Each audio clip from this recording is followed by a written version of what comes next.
Hello, you are on Ruslan Belov's channel, and this is the daily summary of combat operations from the Ukrainian front.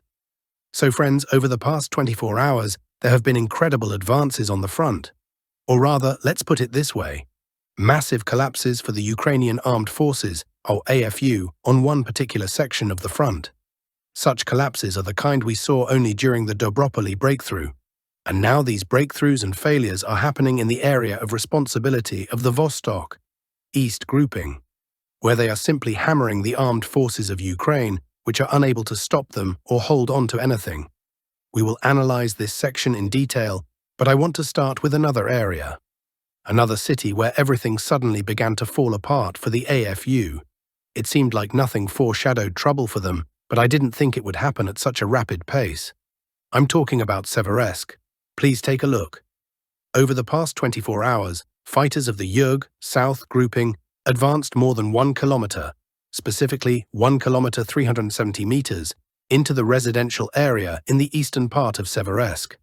They managed to advance along Gagarin, Pushkin, Gogol and Zvezdnaya streets and immediately took 14 streets under full control.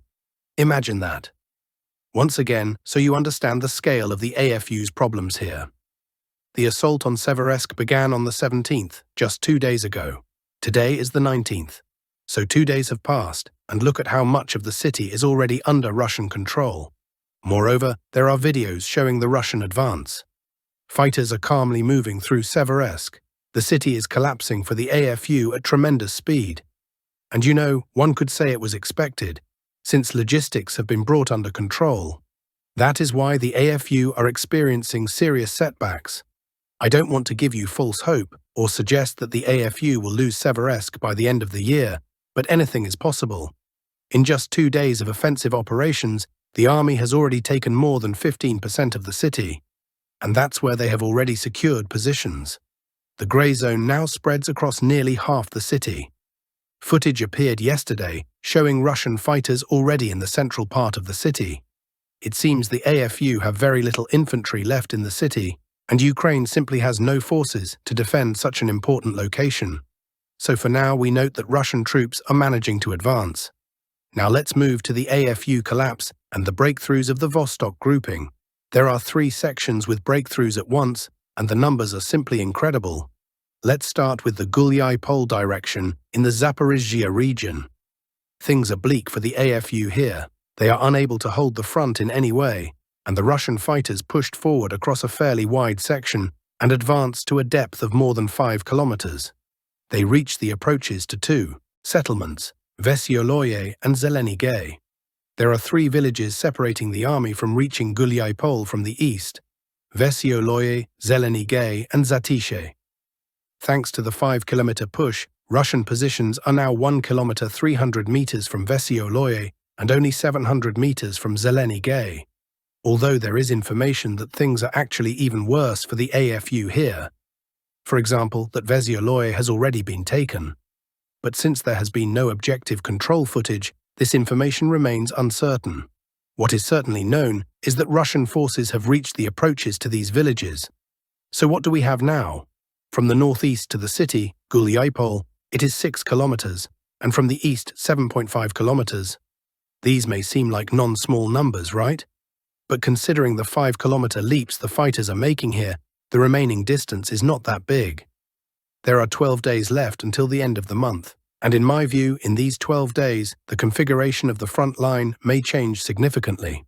Let's move higher, to the north. There was also serious progress here. The fighters advanced across a section 6 kilometers, 700 meters wide.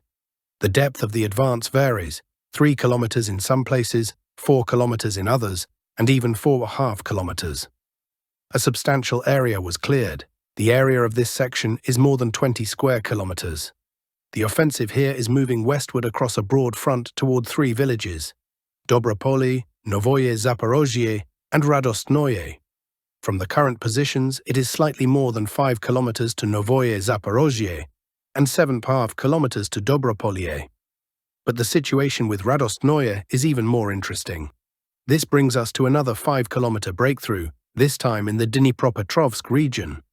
Fighters advanced here by 5 kilometers 300 meters and captured the village of Nechayevka. What is notable about this breakthrough? The main thing is that the fighters have now firmly cut the Pokrovskaya-Gulipole road and reached another AFU defensive line which runs along the Gaicha River. If you remember, recently there was an advance toward the defensive line on the Yancha River, and the fighters quickly swept through that entire line, which is why they are now advancing at such high speed. But the defense line on the Yancha River was the last one before Gulipole, though not the last one in the Zaporizhzhia region. There is another line running along the Gaicha River. With the capture of Nechayevka, Russian forces reached this defensive line. This now opens very promising opportunities. If they force the river here, what do we see next? A small village named Zareknoye, consisting of a single 800-meter street, and then access to the crucial settlement of Ternovatoye, formerly called Gaichur. As you can see, it is not just a settlement, it is a logistical hub. 4 roads converge there, plus railway tracks. And if the AFU lose Ternovatoye, this will be another local catastrophe for them, as it will collapse everything to the south. But all of this is perspective. Let's return to the present. The current situation is that Nechayevka has become the 29th settlement captured by the Russian army in the Dnipropetrovsk region, and the 30th milestone settlement will likely be captured soon, since from Nechayevka to Radostnoye is only 1 kilometer. Moving on. By the way, good news is coming from Novopavlovka, but let's wait a bit until more objective control footage appears. I can say that most likely tomorrow we will analyze this area. Things are not looking good for the AFU there either. Now let's move on to Pokrovsk. I see many questions. Everyone wants to know what is going on in Pokrovsk and why the city cannot be fully secured yet, even though it seems there is almost nothing left. The thing is that clearing operations are still ongoing in the city. To clarify, the areas marked in red do not mean there are no AFU fighters there. They are present. They hide in basements, in apartments, change into civilian clothes trying to pass as local residents. Russian fighters are now going street by street, conducting clearing operations. I just recently posted footage showing Russian fighters clearing a multi-story building, and do you know what they found there? 2 AFU soldiers dressed in civilian clothes. This is the type of work being done now. From the successes, over the past day, Russian forces finally pushed the AFU out of the last multi-story neighborhood, the Dinas district. They also captured the AFU stronghold located in school number 6. Only one more stronghold remains, the hospital, and that's it. They also secured the dacha settlement Druzhba, which is part of Pokrovsk administratively. And the question is, what remains under AFU control in Pokrovsk? Only this part. This is all they have left, about 0.1% of the city. Russian forces control 99.9% of the city. Nevertheless, until the last houses are taken and completely cleared of AFU fighters, the Ministry of Defense does not declare the city captured, although everyone already understands that Pokrovsk is lost for the AFU. What else? On the Dobropoliye section, there have been small advances, 680 meters of progress, and securing positions on the southern edge of the Dorozhnoye industrial zone. In general, it's still a back-and-forth situation, sometimes under Russian control, sometimes under the AFU, then Russian again. No significant progress yet, not for the Russian army nor for the AFU. But problems for the AFU aren't limited to Pokrovsk and Seversk. There was another settlement captured in the past 24 hours. North of here, 200 kilometers away, in the Kharkiv region, on the Volchansk section. Fighters of the Sever North grouping continue making progress. Recently, the village of Sinelnikovo was taken. And now the neighboring village of Tsigilnoye has also been captured. They also slightly expanded the controlled area in the Tatarsky forest. The capture of Tsigilnoye is important, because next comes the urban-type settlement of Vilcha, and beyond it an open area of 8 kilometers. All of this is part of the operation we discussed yesterday, an advance toward Veliki Burluk. The AFU's setbacks on the Volchansk section, as you may have noticed, have become regular. This direction is no longer considered dead. It is active, and the fighters are advancing steadily. Over the past week alone, they have captured 2 settlements. Fighting continues in the city of Volchansk itself, but it is already in its final stage. Summing up the past 24 hours, 2 settlements and 64 square kilometers of territory have come under Russian control. This is the best result of November. As you can see, things are going badly for Zelensky, bad on the front and now also elsewhere. The Russian armed forces are steadily destroying railway infrastructure and rolling stock. So far, this is happening mostly on left bank Ukraine, which is easier to reach, but last night they struck the suburban depot of Dnipro, which services regional passenger trains, as well as a repair shop and the station itself. There is also information that they struck railway infrastructure in the Kharkiv, Sumy, Poltava, and Chernihiv regions. As we see, the destruction of the railway is one of the main additional objectives of the Russian armed forces and will affect logistics and mobility of the AFU. In the future, this will be one of the main causes of increased AFU retreats and losses. In addition, destroying the railway inflicts massive economic damage on Ukraine's economy, which already faces a budget deficit. The Ukrainian case is becoming unbearably expensive and resource-intensive, which may make it unprofitable for its sponsors. A rebellion is brewing within Zelensky's ruling party against the, quote, Grey Cardinal of Ukraine. In the Servant of the People party, a rebellion is forming among deputies who are demanding the dismissal of Yermak, the man standing behind Zelensky, threatening to leave the faction and collapse the mono-majority, according to MP Zhelezniak, citing sources. A rebellion is brewing within the faction, including a potential exit from the faction, which would lead to the collapse of the coalition if the head of the office, Yermak, is not dismissed, the Rada deputy claims. Earlier, the media reported that the head of Zelensky's office appears in scandalous Nabu wiretap recordings involving the associate of the Kiev regime's leader, Mindich, referred to as Ali Baba.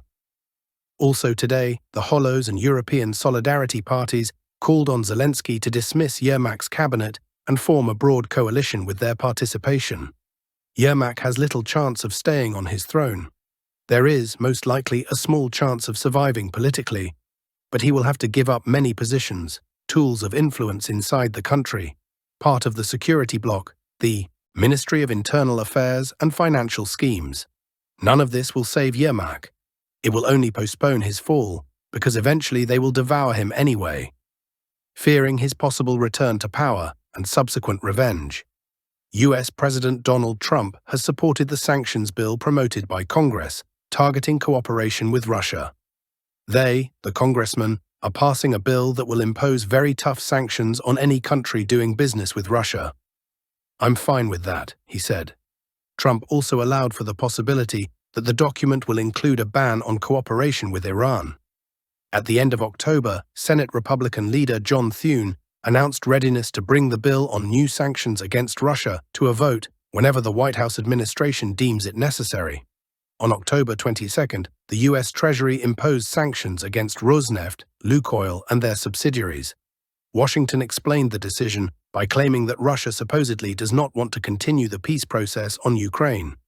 According to Russian President Vladimir Putin, the new restrictive measures will not have a significant impact on the Russian economy. However, they will lead to a sharp rise in the cost of oil and petroleum products, including at gas stations in the United States. The president also noted that the sanctions do not contribute to strengthening Russian-American relations, which had only just begun to recover. Nevertheless, Moscow does not abandon its desire to establish dialogue with Washington. It is a pleasure to watch how Trump ends the conflict in Ukraine in a single day. A joke. Although, as one might recall, that is exactly what he claimed when he was running for office. But it turned out that very respectable people are making money on this conflict.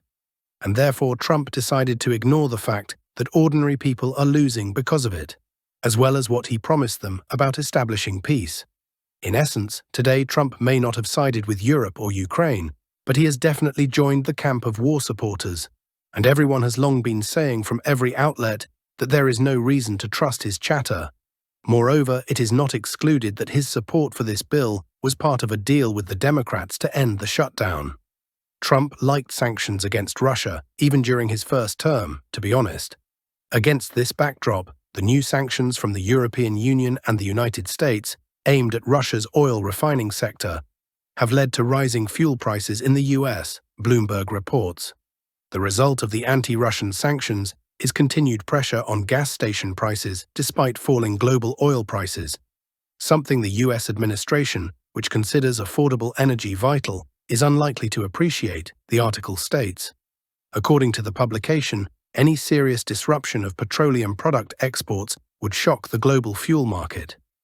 The agency believes that ongoing real pressure on supplies is being compounded by traders' concerns about what the future holds. The US Treasury on October 22nd imposed sanctions against Rosneft, Lukoil and their subsidiaries, in which it holds more than 50% ownership. Well, Trump has elections ahead of him, almost exactly a year from now, and American consumers, as is well known, love high gasoline prices, in quotes. So forcing Russia to bend under the rising price, Donald will certainly not work. But losing some seats in the House of Representatives and the Senate, this he is indeed at serious risk of. Still, the giraffe is tall, he sees farther. He will now also have to find a way to wriggle out when Russia wins, because now this is no longer Biden's war, but also his personal war, and Trump will be held responsible for a defeat in it.